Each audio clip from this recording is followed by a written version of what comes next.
because of you. And now, Well, hi there, Cindy Dole, and this is Home Wizards, your radio home for all things home, garden, and life improvement. So great to have you with me, and so great to be here with you because, gosh, for the past couple days, I've been out and about going to all these great trade shows, looking for all the new trends and designs and things that I think you're going to want to know about for your home. So I always love doing that, and we're going to talk about all that in the next couple hours because, after all, this is the place where we love to figure out ways to enjoy your home and your life more. And really, it can be little things. It could be big things, inside and outside. So coming up over the next 2 hours, get ready because we have got you covered top to bottom. First, we're going to talk about one of these home trade shows I experienced in Orlando, Canada. What a classy city that is, Orlando. I always love looking for these new things, and we're going to talk with this one designer who's part of a sister-brother team, and they have become so famous creating all these furniture lines, both in Canada and in New York, and so you're going to want to hear about what he has to say. And then later we're going to talk with Better Homes and Gardens and talk about what they have found for all of our homes this year. A clue is that less is more. And then what do you do when you love books in your home? If you do, how do you make your books into a collection and some great books that you might want to add to it just in time for Valentine's Day? My friends from Bunhams and Butterfields, the auction house, will be here on how to make a great collection. Of course, we're going to get you ready for the big game. So all that to look forward to here on Home Wizards. 888-KFWB 980 is the number. So first, let's head to Canada because it's all about blown glass and pared down furniture and magnets and instant concrete. It's what I found with the brother and sister design team called Thien Tu Truan. And I talked with them about some of the stylish things that they're featuring in both Canada and here.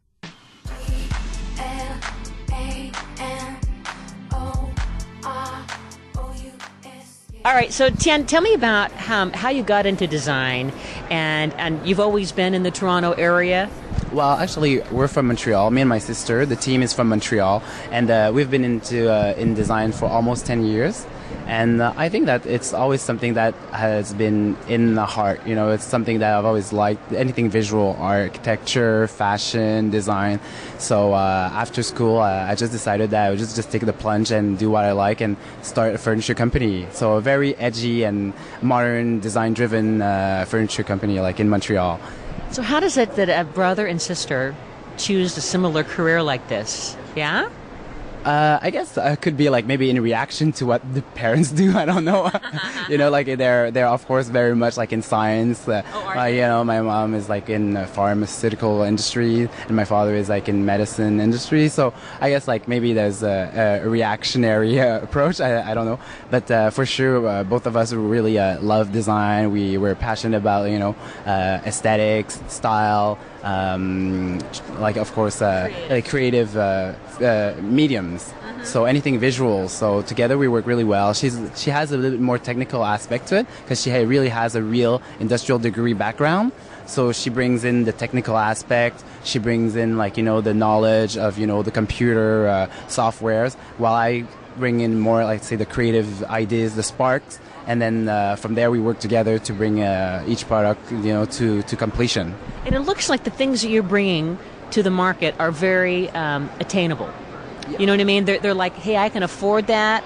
I can get that, and it seems like a lot of young people who are maybe just starting out with an apartment or maybe a college dorm or their first house, that they can bring these things into their home. Yeah, exactly, because we started 10 years ago with a very conceptual line, very edgy design, but all these things sometimes are so expensive, and of course something beautiful and expensive, everybody can like it, but the problem is like, can people afford it, or do people want to buy something at that price tag? So then we decided to create this new line, the Demi-Maison line, our more residential line, for people who love design, who are interested in fashion, style, understand aesthetics, but also have limited means and want something that are more attainable, like you just said. So this line is really geared toward that niche that appreciate design, but also has value in the back of their mind. And so we really try to bring beautiful lines, quality, but at a very affordable price range. Yeah. So now the shirt that I'm seeing you wear, you are mixing and matching.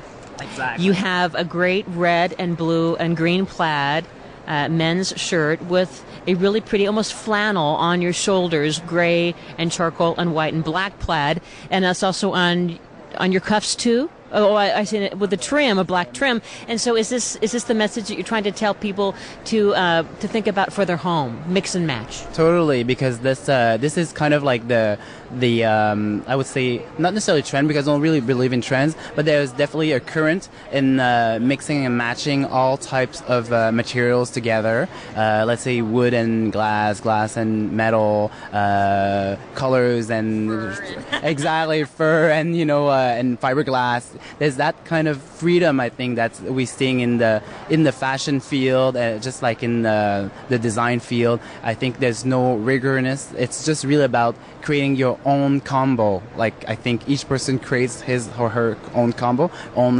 combination of whatever she likes, and the only thing that's important is that each element that they choose to put together, they have to love it, they have to feel it, and they have to associate themselves with that, and the result is going to be just beautiful. And the last collection we did was actually a big mismatch of materials. We had like bookshelves with 12, 13 materials on the bookshelves. There was like fiberglass, marble, particle boards, there were lacquers, there were glass, there was every type of material in one bookshelf. We had like sofas made in metal, mixed with wood, mixed with wool. It was kind of almost like a lasagna, layers of like different materials. So it was like really our theme for last spring, last year. So, and again this year we're continuing with this idea of mixing and matching, and again colors with prints. So don't be afraid. Exactly. I think people shouldn't be afraid of